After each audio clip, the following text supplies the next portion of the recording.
성경 말씀 사도행전 19장 1절에서 7절 보겠습니다.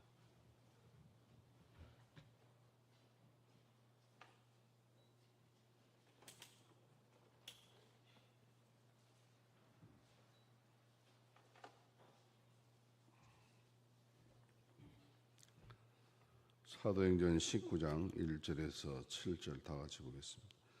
아볼로가 고린도에 있을 때에 바울이 윗 지방으로 다녀 에베소에 와서 어떤 자들을 만나 가로되 너희가 믿을 때에 성령을 받았느냐 가로되 아니라 우리는 성령이 있음도 듣지 못하였노라. 바울이 가로되 그러면 너희가 무슨 세례를 받았느냐 대답하되 요한의 세례로라. 바울이 가로되 요한이 회개의 세례를 베풀며 백성에게 말하되 내 뒤에 오시는 이를 믿으라 하셨으니 이는 곧 예수라 하거늘 저희가 듣고 주 예수의 이름으로 세례를 받으니 바울이 그들에게 안수하며 성령이 그들에게 임하심으로 방언도 하고 예언도 하니 모두 12사람쯤 되니라. 아멘. 좌우로 인사하시죠. 오늘 또 복된 하루 되시길 바랍니다.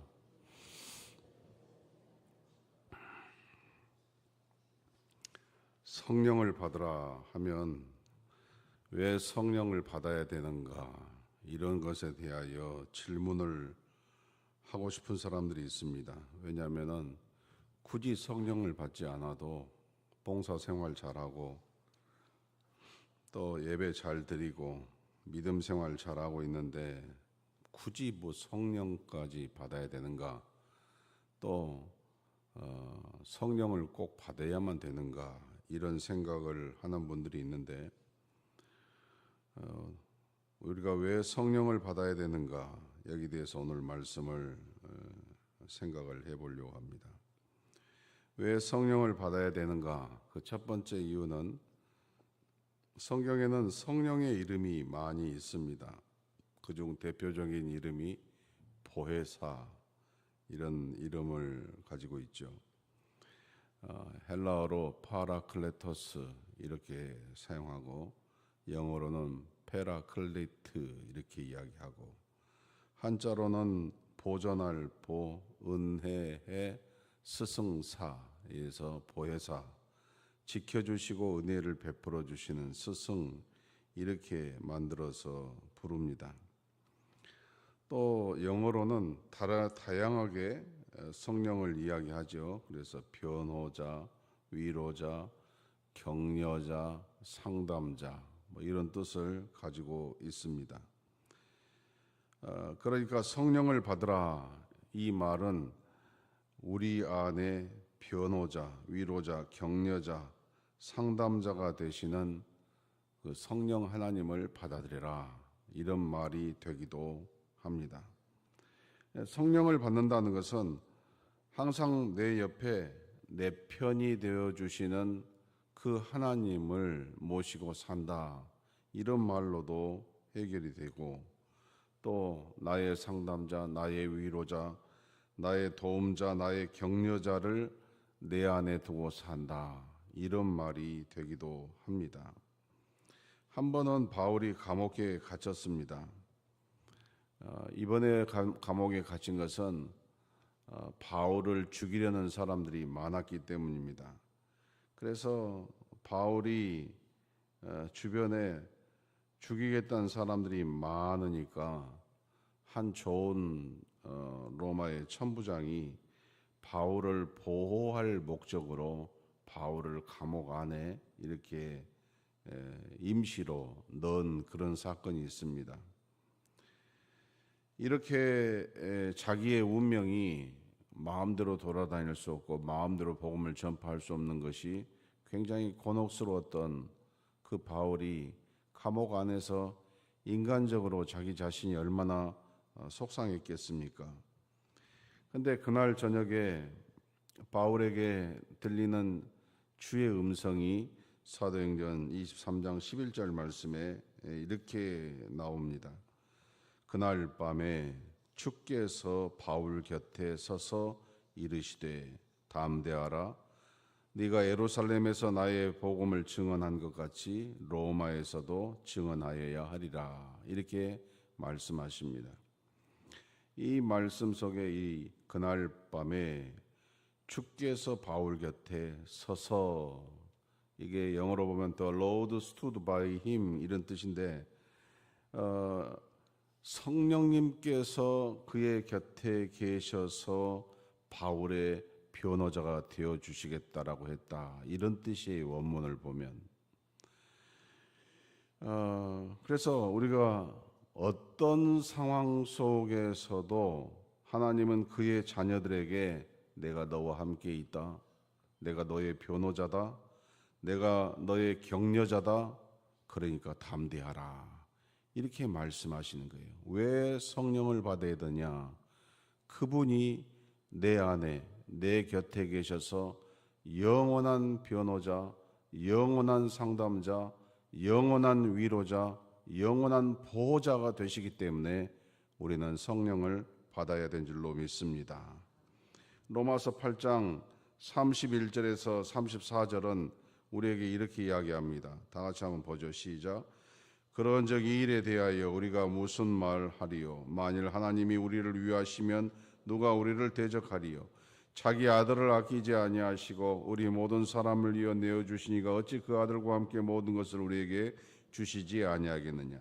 누가 능히 하나님께서 택하신 자들을 고발하리요? 의롭다 하신 이는 하나님이시니 누가 정죄하리요? 죽으실 뿐 아니라 살아계신 이는 그리스도 예수시니 그는 하나님 우편에 계신 자여 우리를 위하여 간구하시는 자신이라. 아멘.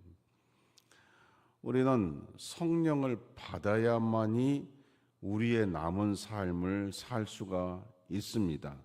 성령을 받아야만이 그분의 도움을 받을 수가 있는 것입니다. 두 번째 이유는 구약성경 요엘서에 보면 이런 말씀이 있습니다. 요엘서 2장 28절에서 29절 말씀 다 같이 보죠. 그 후에 내가 내 영을 만민에게 부어주리니 너희 자녀들이 장래일을 말할 것이며 너희 늙은이는 꿈을 꾸며 너희 젊은이는 이상을 볼 것이며 그때에 내가 또 내 영을 남종과 여종에게 부어줄 것이며. 이 말씀은 하나님께서 자기의 영을 자기의 자녀들에게 부어주겠다, 이렇게 그날이 올 것이다, 이렇게 요엘 선지자를 통하여 말씀을 해주셨습니다. 그래서 하나님의 영을 받은 하나님의 자녀는 꿈을 꾸게 될 것이다, 환상을 보게 될 것이다, 또 예언을 하게 될 것이다, 이렇게 말씀하십니다. 요엘서가 활동하던 시기는 조금 학자들마다 차이가 있긴 있지만 유다왕 요아스 시대라고 이렇게 말을 합니다. 그리고 그 시대로부터 딱 800년이 지난 후에 이 말씀이 현실로 이루어지지요. 성령을 체험한 베드로가 사람들 앞에 나가서 말하기를, 사도행전 2장 16절에서 17절 말씀에 곧 선지자 요엘을 통하여 말씀하신 것이니 일러스되 하나님이 말씀하시기를 말세에 내가 내 영을 모든 육체에게 부어주리니 너희의 자녀들은 예언할 것이요 너희의 젊은이들은 환상을 보고 너희 늙은이는 꿈을 꾸리라, 이렇게 말씀을 베드로가 800년 전에 예언된 요엘 선지자의 말씀을 이제 예언된 말씀이 실현된 말씀으로 선포하고 있죠. 그래서 우리가 왜 성령을 받아야 되느냐? 교회나 나오고 시간 있으면 봉사하고 또 필요한 곳에 헌금을 하면 되는 것이지 굳이 꼭 성령을 받아야 되느냐? 주께서 말씀하시기를 말세에 성령을 부어주겠다라고 말씀하셨기 때문에 성령을 받아야 되는 것입니다. 그래서 내가 내 영을 모든 사람에게 부어준다. 그 중에 이제 아들과 딸은 예언한다 그랬는데 여기엔 약간의 해석이 필요합니다. 너희의 자녀들이 예언을 한다. 이 말씀은 예언한다는 말은 하나님을 알게 된다, 하나님을 아는 지식을 갖게 된다라는 것입니다. 여러분, 우리 어린 자녀들이 예언을 하게 된다. 이 말은 곧 하나님을 아는 지식을 갖게 된다는 것이에요. 저 작은 아이들이 뭘 알게 될까? 이렇게 의심을 할 수가 있어요. 어른들도 잘 모르는 하나님을 아는 지식을 갖게 될까? 아닙니다. 주께서 말씀하셨습니다. 어린 아이들이 하나님을 아는 지식을 갖게 된다. 성경은 뭐라 그랬습니까?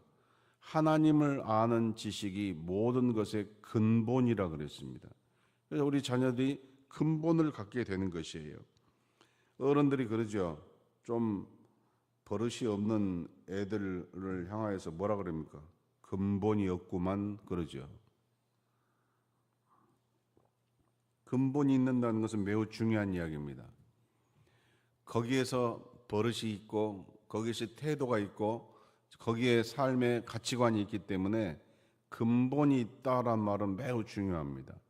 그런데 우리 자녀들에게 근본이 있게 하신다는 것이에요. 무엇으로? 하나님을 아는 지식으로. 또한 청년들에게 성령을 부어주시면 어떻게 된다고 그랬습니까? 환상을 갖게 된다고 그랬습니다. 이 시대의 청년들 한번 보십시오. 청년들이 환상이 없습니다. 그러니까 알바해가지고 쓰는 재미로 사는 것이에요. 모든 자녀들이 주일날 예배도 다 알바에 걸려 있어요. 그래서 밤새 내내 알바해가지고 오후 2시가 되어도 잠을 자야 돼요. 그리고 이제 교회를 못 나오는 거예요. 그리고 어슬렁어슬렁 일어나가지고 또 저녁에 알바하고 그래가지고 한 달 동안에 그 월급을 받으면 가서 옷 사고 신발 사고 놀러 다니는 거예요. 그게 요즘 젊은이에요. 더 많이 모으면 해외 나가고 못 모이면 국내 여행 다니고 이런 식으로 우리 젊은이들이 살아요. 왜 그렇습니까? 우리의 젊은이들이 환상이 없어요. 비전이 없다 그 말이에요. 그래서 이 현실이 너무 가혹합니다. 졸업을 해도 일자리가 없고 젊은 애들이 실업 수당 받고 빌빌빌빌 돌아다니고 그래서 그런 삶이 계속 반복이 되고 그러다 보니까 마음속에 낙인감이 있고 가치관이 없어지고 그 신앙생활을 해도 아무런 느낌이 없습니다. 부모의 강요 때문에 다니는 것이지 자기 신앙을 못 찾아요. 집에서 부모는 본이 되지도 못하면서 교회에 와가지고 신앙생활을 하지 않는 것을 사람들 탓해요. 교육자들 탓하고 뭐 프로그램 탓하고 자기들은 집안에서 본이 되지 아니한 삶을 신앙적으로 본이 되지 않는 삶을 아버지 어머니가 살면서 자녀들은 향해서는 많은 욕심을 가져요. 그러니까 아이들이 자라나지를 못해요. 영적으로. 이 가혹한 현실 속에 우리 청년들이 환상을 볼 수 있는 방법을 성경은 딱 하나를 이야기하고 있습니다. 성령을 받으라는 것이에요. 그러면 부모님 걱정하실 필요가 없어요. 근데 부모 자신이 성령을 받지 못했고 성령을 받았다는 확신이 없어요. 그저 교회 다녀주면 감사하는 거예요. 아무 의미 없는 거죠. 노인들은 어떻다고 그랬습니까? 하나님께서 노인들에게 성령을 부어주시면 노인들은 꿈을 꾼다라고 약속하셨습니다. 꿈을 꾼다는 것은 잠잘 때 꿈을 꾼다는 말이 아닌 줄 아시죠? 그런 꿈이 아닙니다. 노인들도 꿈을 잃어버리면 남은 여생을 어떻게 사는 거예요? 죽기만을 기다리는 거예요. 그래서 맨날 입으로 하시는 말씀이 아이고 빨리 죽어야지요. 천국을 가기 위해서 죽는단 말이 아니라 아무 낙이 없다 그런 뜻이에요. 직장에서 은퇴한 후에도 제2의 인생을 살 수가 있고 또 다른 삶에 도전할 수가 있고 얼마든지 창의적이고 의미적인 삶을 살 수가 있는데 직장에서 은퇴하고 나면은 꿈을 잃어버리고 남은 여생에 대해서 아무 의미가 없어져 버리는 거예요. 성령을 왜 받아야 되는지 그 이유가 분명합니다. 성령을 받아야 우리의 자녀들이 애언을 하고 젊은이들이 환상을 보고 늙은이들은 꿈을 꿀 것이요 라고 말하면서 인생에 제대로 가는 길을 보여주신다는 것이에요. 그래서 성령을 받으시길 주의 이름으로 축원합니다. 물론 예수 믿고 복음 전거하고 하나님의 나라를 위하여서 열심히 사는 그 부분도 있지만은 성령을 받아야 내 인생의 가치를 바로 깨닫고 아름다운 인생을 살아가는 것이에요. 우리가 잘 아는 요한복음 10장 10절 말씀에 뭐라 그랬습니까? 도둑이 오는 것은 도둑질하고 사람을 죽이고 멸망시키는 것이지만 주님이 오시는 것은, 다시 말하면 성령이 오시는 것은 생명을 얻고 우리의 삶을 더 풍성케 하려 함이라 그랬어요. 우리가 예수 그리스도를 믿는 것은 단순히 밥 먹고 새끼 밥 먹고 목숨을 견디고 유지하는 생존을 말하는 것만이 아닙니다. 우리의 삶을 아름답게 사는 것이에요. 어리면 어렸을 대로, 청년이면 청년대로, 중년이면 중년대로, 노년은 노년대로 우리의 인생을 아름답게 살기 위한 가장 큰 하나님이 주신 축복은 뭐냐? 성령을 받으라. 아멘. 아멘. 성령을 받는 것만이 우리 인생에 가장 행복하게 사는 길이에요. 자, 왜 성령을 받아야 되는가? 세 번째 이유는 오늘 이 19장을 보았습니다. 여기 19장 1절이 아볼로가 고린도에 있을 때에 바울이 윗지방으로 다녀 에베소에 와서 어떤 제자들을 만나 이렇게 시작하는데, 이 말씀을 보면 아볼로라는 사람이 나오는데, 이 아볼로에 대해서 바로 이 19장이니까 18장 그 위에 보면은 아볼로에 대해서 잘 나와 있습니다. 아볼로는 당대 최고의 학문의 도시라고 말하는 알렉산드리아에서 태어난 유대인입니다. 그는 알렉산드리아에서 공부를 했고 성경을 보면 그가 많은 교육을 받았다라고 했습니다. 근데 신기한 것은 유대 본토에서 태어나지도 아니하였는데 성경에 능통할 뿐만 아니라 주의 도에 대해서 아주 깊이 아는 사람이라고 그랬습니다. 여기 사도행전 18장 24절을 제가 보면, 알렉산드리아에서 난 아볼로란 유대인이 에베소에 이르니 이 사람은 언변이 좋고 성경에 능통한 자라, 이렇게 번역이 되어 있습니다. New Living Translation, 이 영어 성경을 보면은 NIT라고 부르는 이 영어 성경을 보면은 해석을 해보면, 그는 주님을 믿는 도를 알고 있었고 사람들에게 예수에 대하여 열정적으로 가르쳤을 뿐만 아니라 정확하게 가르쳤다, 이렇게 이 구절을 번역했습니다.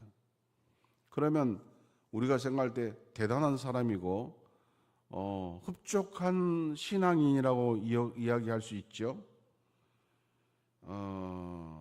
그런데 성경은 이 사람에 대하여 한 가지 문제점을 이야기하고 있습니다. 25절 사도행전 18장 25절을 보면은 그는 요한의 세례만 알 따름이라 그랬어요. 자, 요한의 세례만 안다는 말이 무슨 말일까요?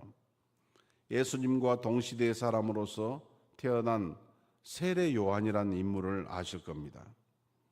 그는 예수님에게 선구자였어요. 예수님을 오시기 위하여 준비하는 사람이었다 그 말이에요. 그래서 사람들에게 회개하시오, 천국이 가까웠습니다, 회개하시오, 하나님의 나라가 가까웠습니다, 이렇게 외치고 다녔었죠. 그리고 그의 말을 받아들이는 사람은 요한을 통하여서 요단강에서 세례를 받았습니다. 그 세례가 주는 의미는 나는 나의 죄를 회개합니다, 이제 하나님을 따르겠습니다, 이런 사람들에게 세례를 주었습니다. 그래서 그가 세례를 주었다. 요한의 세례란 말은 사람들을 물속에 잠기게 했다가 나오는 의식을 통하여서 내가 죄가 용서함을 받았다, 이런 뜻에서 세례를 받았던 것을 요한의 세례라고 말하는 것입니다. 그런데 요한은 세례를 주면서 꼭 그런 이야기를 했습니다. 나는 물로 세례를 주거니와 내 뒤에 오시는 분은 성령과 불로 세례를 줄 것이다, 이렇게 이야기를 했습니다. 자, 다시 이야기를 이 사도행전 18장 19장으로 넘어왔습니다. 바울이 에베소라는 도시에 갔습니다. 바울이 그곳에서 몇몇 사람을 만났습니다. 바울이 이 말씀의 정황을 보면 이 사람들은 바울이 말씀을 가르치던 사람들이 아니었습니다. 바울이 그들에게 묻습니다. 여러분은 믿을 때에 성령을 받았습니까? 하고 물어봤어요. 그러니까 이 사람들이 하는 말, 성령이요? 처음 듣는 이야기인데요? 이렇게 이야기했어요. 다시 바울이 묻습니다. 그러면 여러분은 어떤 세례를 받았습니까? 그들이 말하기를 우리는 요한의 세례를 받았습니다. 이렇게 대답을 했던 것입니다. 자, 요한의 세례가 뭐라고요? 오늘날 우리가 교회에서 주는 세례예요. 죄를 회개했다는 것, 그런 표시로서 물로 세례를 받는 것이에요. 아주 중요한 것이에요. 또 동시에 내가 그리스도인이 되었다는 것을 요즘 우리 신약시대의 사람들은 물세례를 받으면서도 그 고백을 하는 시간들이에요. 그러나 지금 여기에 등장하는 사람들은 죄를 회개했다는 사인으로서의 자기의 고백으로서 물세례를, 요한의 세례를 받았다는 것이죠. 요한은 자기 사명을 뭐라고 이야기했었어요? 사람들에게 회개의 마음을 심어주고 자기 뒤에 오시는 예수를 통하여서 물과 성령으로 세례를 받는 그것을 요한은 가르쳤거든요.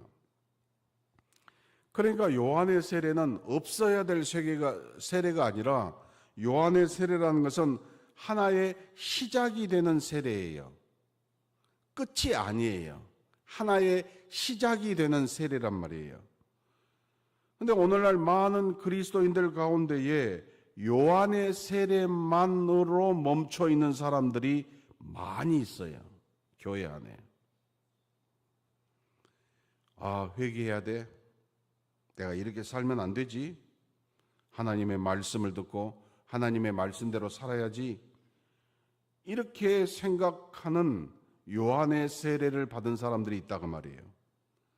그래서 이런 정도의 생각을 가지고 교회 나오고 이런 정도를 가지고 믿음의 생활을 하는 사람들이 많이 있습니다. 이것이 바로 오늘 등장하는 2000년 전에 바울이 만났던, 에베소에서 만났던 12명 정도의 사람이 바로 이런 사람들이에요. 여러분, 이렇게도 믿음 생활을 할 수는 있어요. 그러나 이렇게 믿음 생활을 하는 사람들은 중요한 것이 뭐냐? 10년 전에도 똑같고 20년 전에도 똑같고 30년 전에 똑같고 변화가 없어요. 우리가 영화 한 편 보고 가슴이 뭉클한 거 있잖아요. 그런 뭉클함만 있지 변화가 없어요. 결심을 하지요? 작심 삼일되고 없어져 버리는 것이에요. 왜 그렇습니까? 요한의 세례에 머물러 있기 때문에 그런 것이에요. 바울이 에베소에서 이런 사람을 12명 정도의 사람을 만났다고 하는데 이 사람들은 요한의 세례가 다인 줄 알았어요.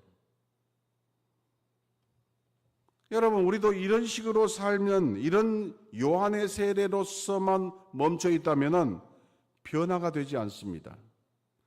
변화가 되지 아니하니까 능력이 없는 것이에요.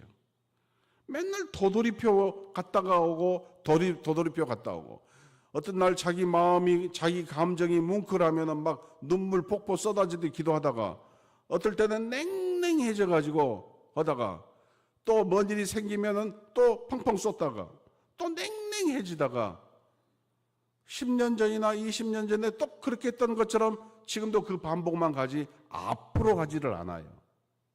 왜? 성령의 세례를 받지 않았기 때문에 그래요.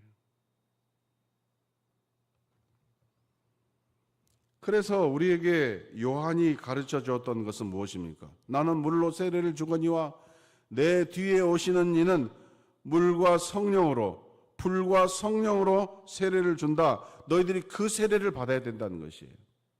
성령을 받는다는 말과 내일 이야기하겠습니다만 성령의 세례를 받는다는 것과 또 성령을 받는다는 말과 성령 충만을 받는다는 것과 성령의 능력을 받는다는 말이 다 동일한 말이에요.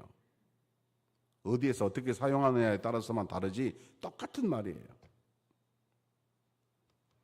그래서 이 아침에 우리에게 중요한 게 뭐냐? 성령을 받으셨습니까? 그러면 덜컥 겁이 난 거예요. 성령의 세례를 받으셨습니까? 덜컥. 성령 충만하십니까? 겁난 거예요. 성령의 능력이 임하셨습니까? 입 다물어 버리는 거예요. 그리고 어디에만 만족한다고요? 요한의 세례에만 만족해 있는 거예요.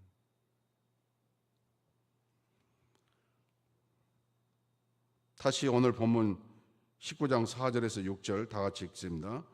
바울이 이르되 요한이 회개의 세례를 베풀어 백성에게 말하되 내 뒤에 오시는 이를 믿으라 하였으니 이는 곧 예수라 하거늘 그들이 듣고 주 예수의 이름으로 세례를 받으니 바울이 그들에게 안수하며 성령이 그들에게 임하심으로 방언도 하고 예언도 하니 그랬어요. 그래서 이 말씀처럼 에베소에 있었던 이 12명의 제자들에게 성령이 부어졌다라고 성경이 증언하고 있습니다.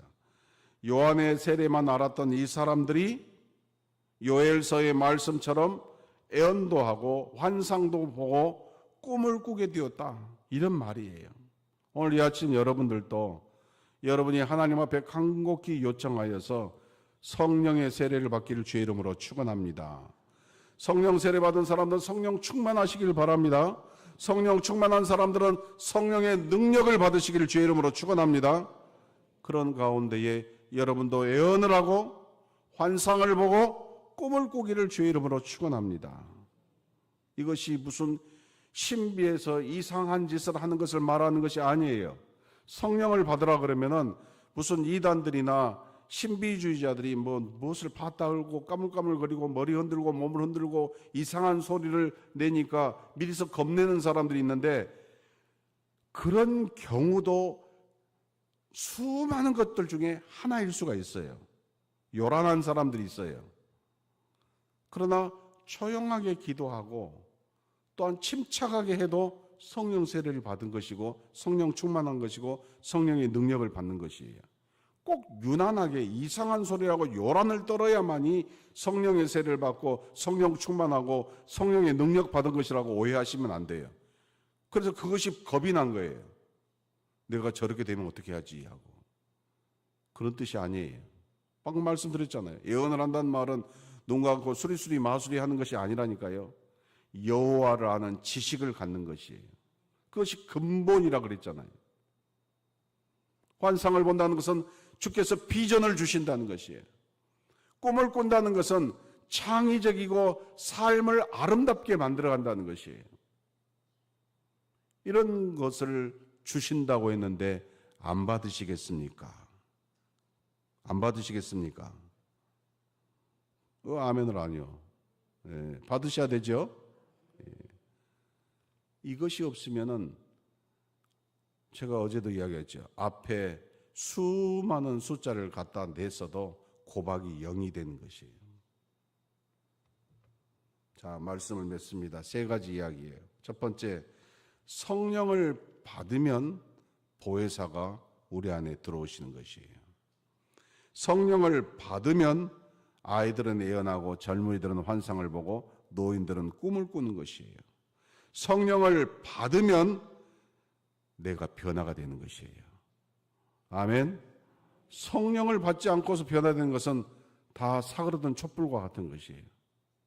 잠깐 비추다가 없어지는 것이에요. 오늘 이 아침에 이 말씀을 통하여서 우리 모두가 성령 받기를 주의 이름으로 축원합니다. 368장 한 절 부르고 기도하겠습니다. 368